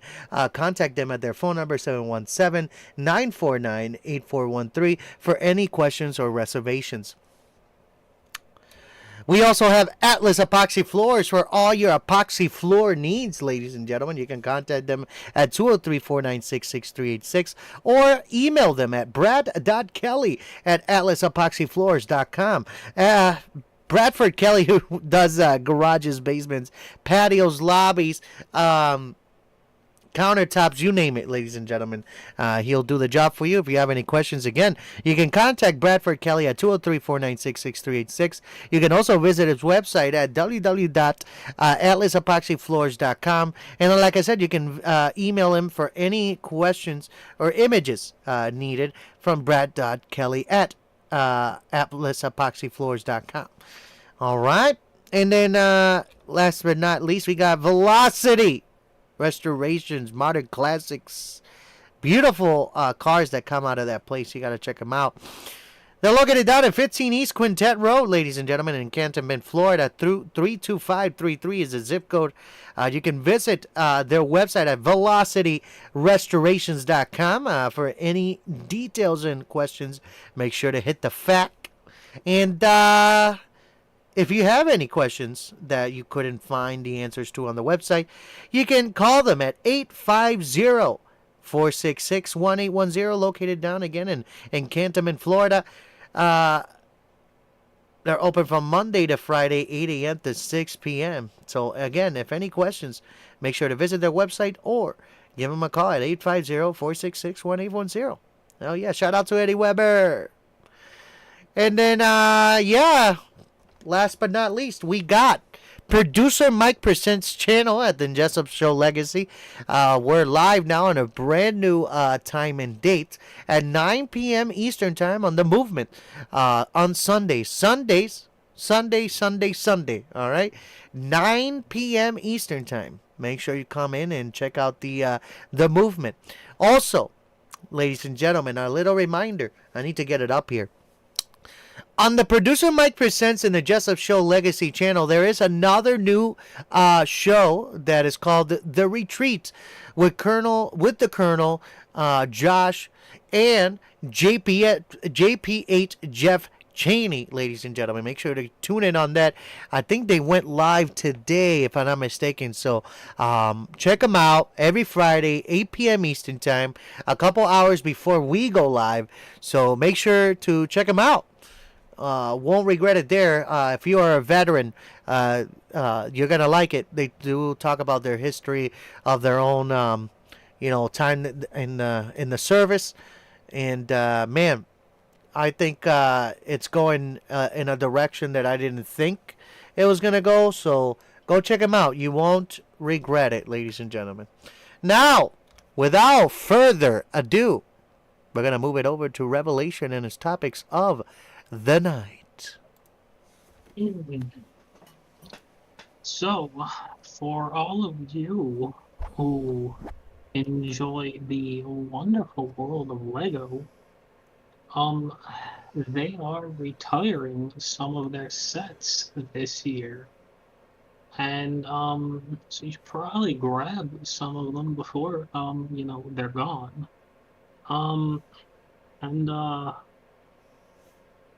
What is it? Let's see here. So I'm gonna list you off the ones that are, being, gone, get rid of, as they would say. So the first one is the set, the Great Pyramid of Giza.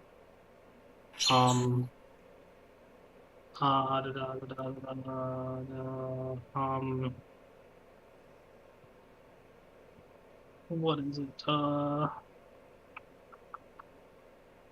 It has the,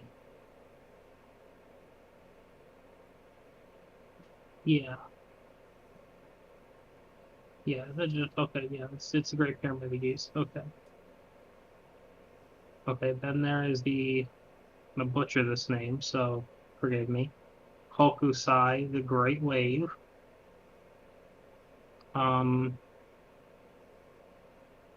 And then we have the Flower Bouquet, which I'm sure pretty much everyone's familiar with. It's that, little Lego flower bouquet that people usually, build instead of just, I don't know, spend a little bit of money on fucking flowers. And then there's the Statue of Liberty, that they're getting rid of. And then they are also getting rid of the Keith Haring dancing figures. Those look hideous, wow. They are then getting rid of the tiger from the Fauna collection.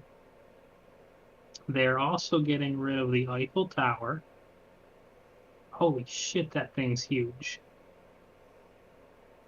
Then they are getting rid of the succulents. Then they are also getting rid of the Mona Lisa from the Leonardo da Vinci collection. Holy fuck, 31,000 pieces? That's what she said. Then they are getting rid of the Meiji Castle. Then they are removing the flower arrangement, which, again, I don't know why people just don't spend the money and go get flowers. Then they are also removing the poinsettia and also removing the wreath, which is pointless because why the hell would you keep a wreath up all year when normally people just put them up around Christmas?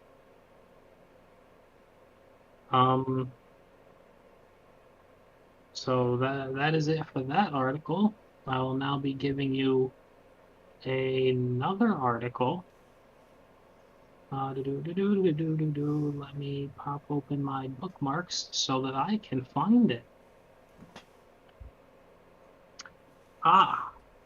Here it is.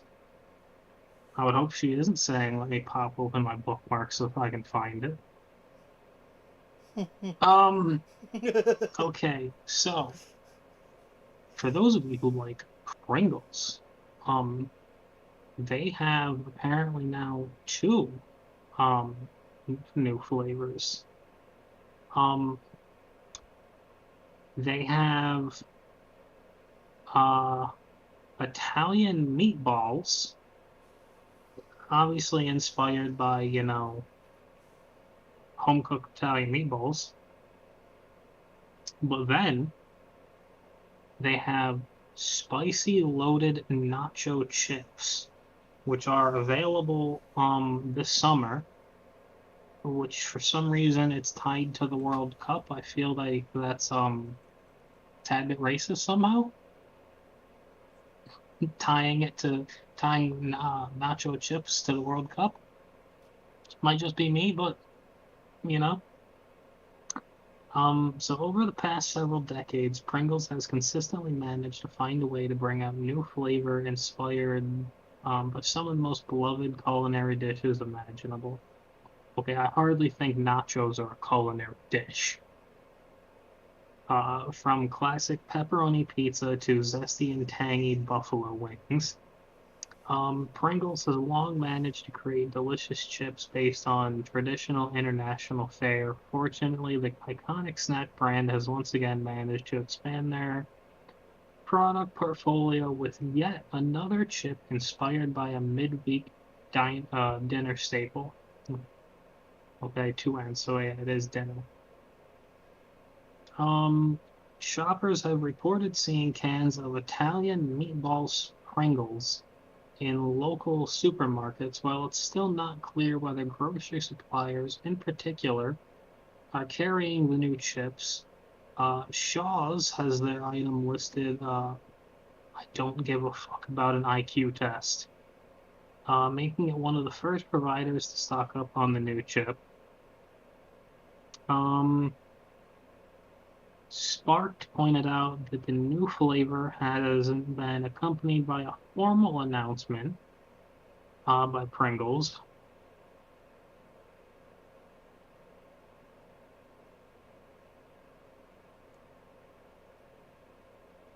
Oh, sorry, I was... Yeah, okay, no, so... Still seems like it's the damn meatballs. I'm not finding anything about... Oh, okay, here's the fucking nachos. Okay, yeah. Earlier this year, the company confirmed the best-selling spicy loaded nachos will be available throughout the summer, mainly to coincide with the upcoming World Cup.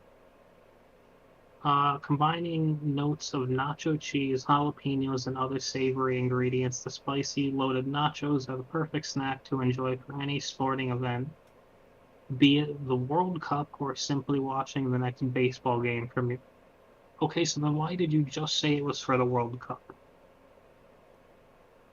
That's... Thanks, Richard Chukowski, for just saying it was for the World Cup and not also adding in just, you know, sports. An idiot. Yeah, so everyone, it's, you know, Italian meatballs and spicy loaded nachos.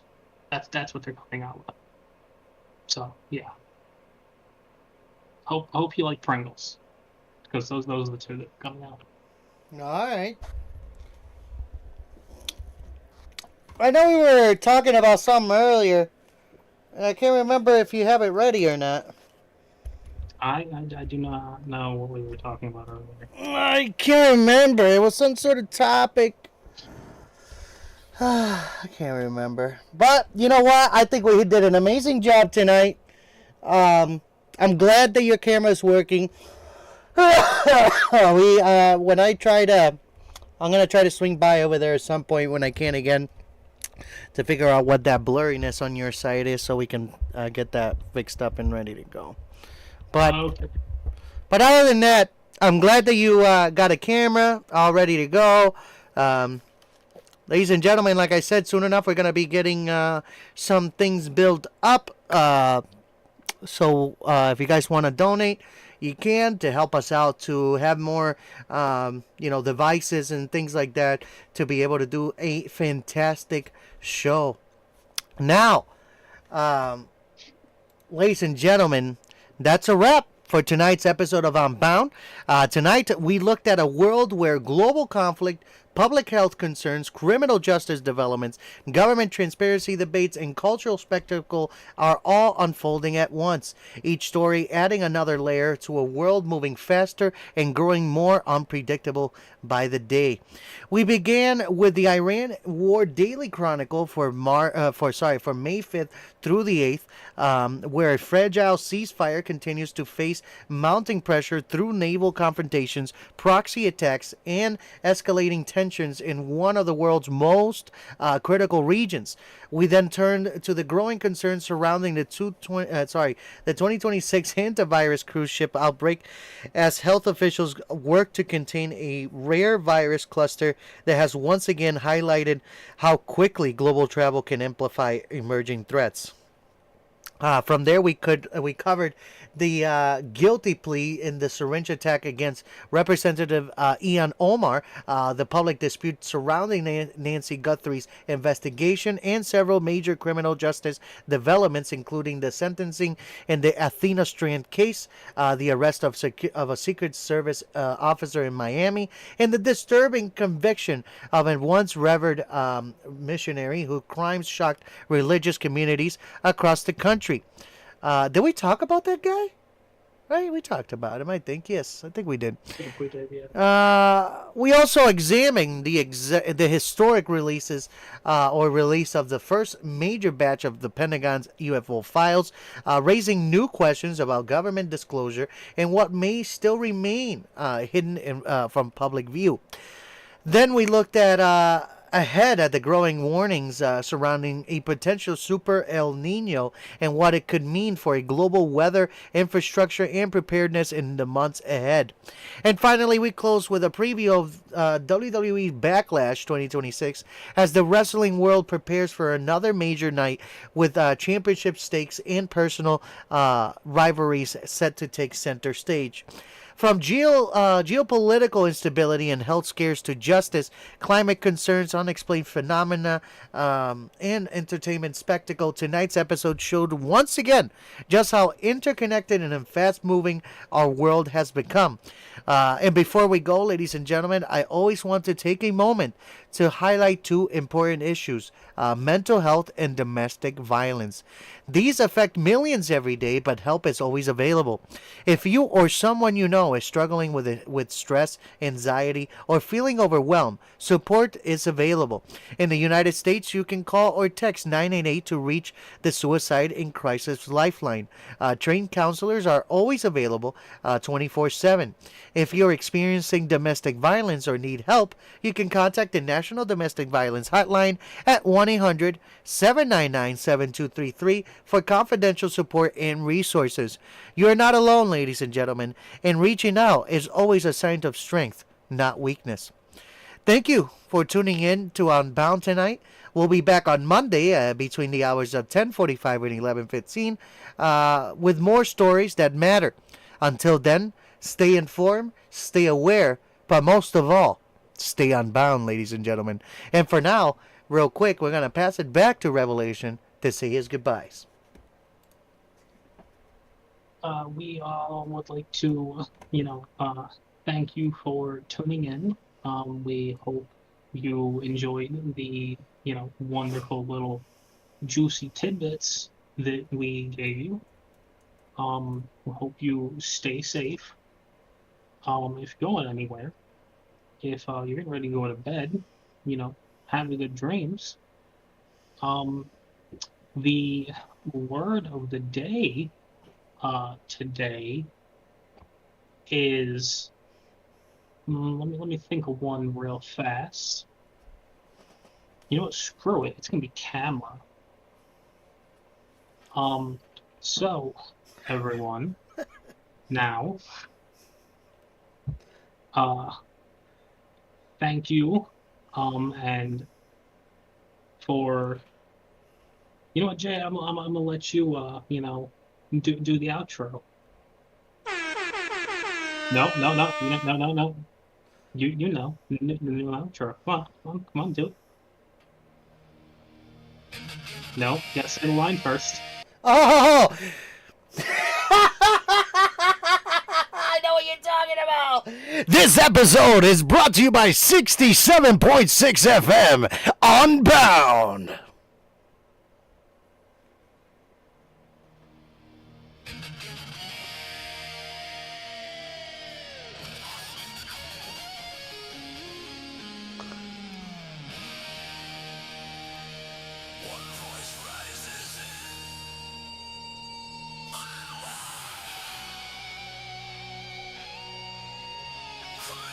To cosmos.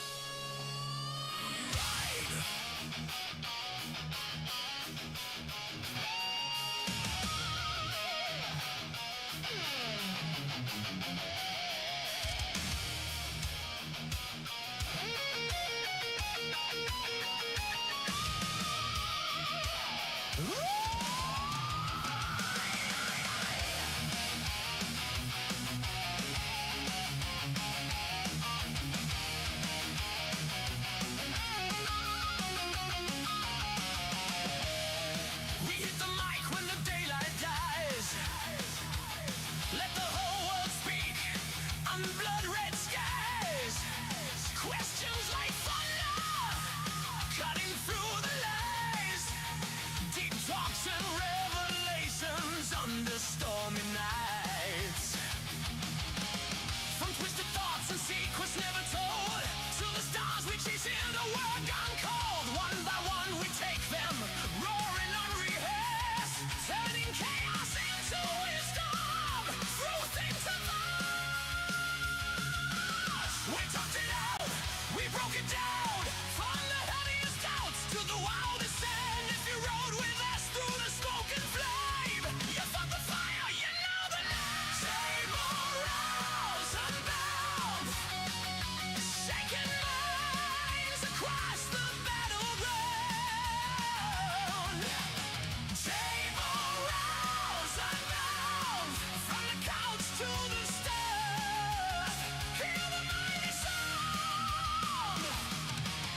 Late night warriors gathered round the flame, lifting spirits through the brain. Jey Morales, Unbound, when the truth comes down, you can't hold it back. Oh, we chased the rumors, checked the claims, laughed in the madness, fanned the flames. From internet fires to the cosmic unknown, we walk the edge where few have gone. No scripts, no limits, just the war to read. Every question sharp and like to Leo Steel. Revelation rising, Jay set the tone, turning quiet nights into epic thrones. We slowed it down when the world got loud, gave the silence power, let the truth tell the ground. We talked it out, tore the veil away, found the light where the shadows play. If you stayed until the final round, you were the crown of behind. Jey Morales, Unbound, shaking lines across the battleground. Jey Morales, Unbound, from the deepest dark to the highest ground. No fear, no chase, no looking back. The voice of the night is on the attack.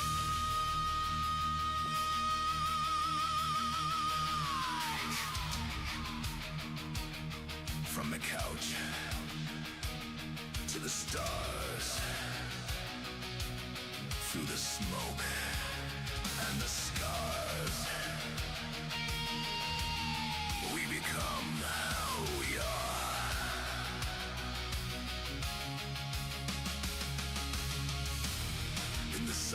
Between the questions lies the truth that sets us free. No fear, no taste, no looking back. The voice of the light is on the attack.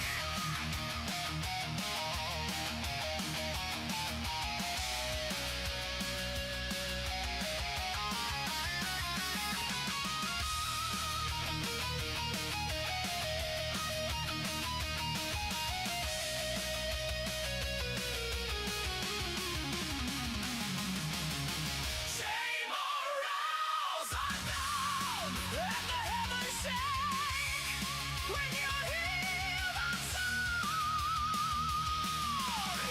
Jey Morales, Unbound, from the underground earth, let it resound. Jey Morales, Unbound, we've been lifting eyes around. You can't stop that sound. When the truth comes crashing down,